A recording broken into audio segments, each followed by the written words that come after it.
Cloud computing, there's so many different definitions of that phrase and so many different people. You ask 10 different people what cloud computing is, you're going to get 10 different answers. 10 years ago, there was cloud computing because people had servers and they were connecting into the internet. They didn't call it cloud computing then, but it did exist.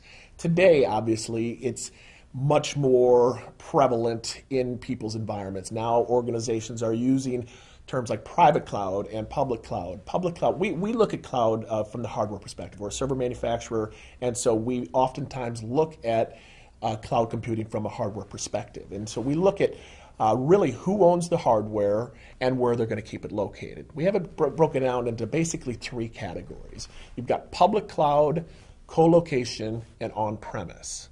With public cloud, you're oftentimes looking at a very large provider like an Amazon or a Microsoft or many, many different small public cloud providers. And they're great for customers that have a very specific project in mind.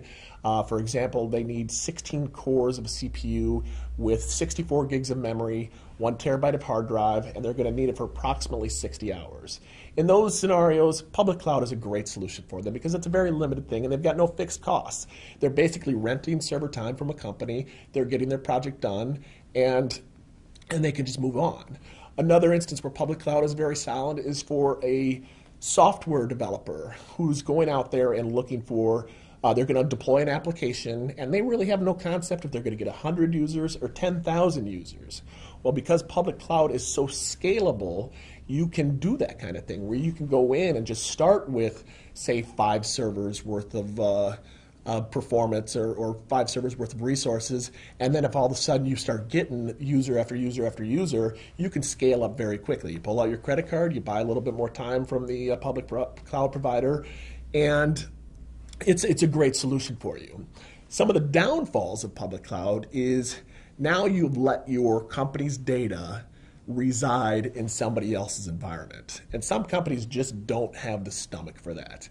They're very paranoid about who has my data, who has access to my data. Now, a lot of those concerns probably are unfounded, and if we were a public cloud provider, I'm sure I could come up with 1,000 reasons why you don't need to be concerned with that. But the reality is many customers are concerned about allowing their data to reside in somebody else's environment.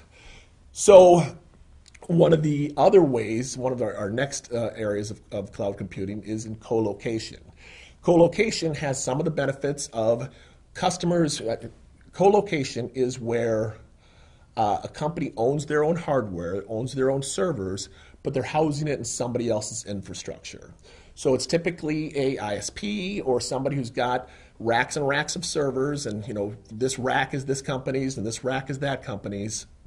But inside that rack, it's going to be locked up, and only my company can go in there and actually access those servers. So I've got the ability to have control over my data and who accesses that data, but I don't have the infrastructure costs. I don't have to pay for staff to monitor my data center 24/7 in case of a power outage, or I can get consolidated internet connectivity, so I can get a lower price for my internet connection than I would be in my own facility. So there's benefits of co-location as well. Again, some of the concerns is my data is provided in somebody is residing in somebody else's infrastructure. So there's certain benefits to it, certain disadvantages of it. And then the more traditional method of data centers is when it's going to be on-premise. I own the servers, I own the data center, I own the rack, I own the cooling. It's my responsibility to make sure that those servers are running 24/7, and that if there's a problem with it, it's up to me to fix it. It's great for people that want complete control over their data. Obviously, the costs are going to be higher for fixed costs.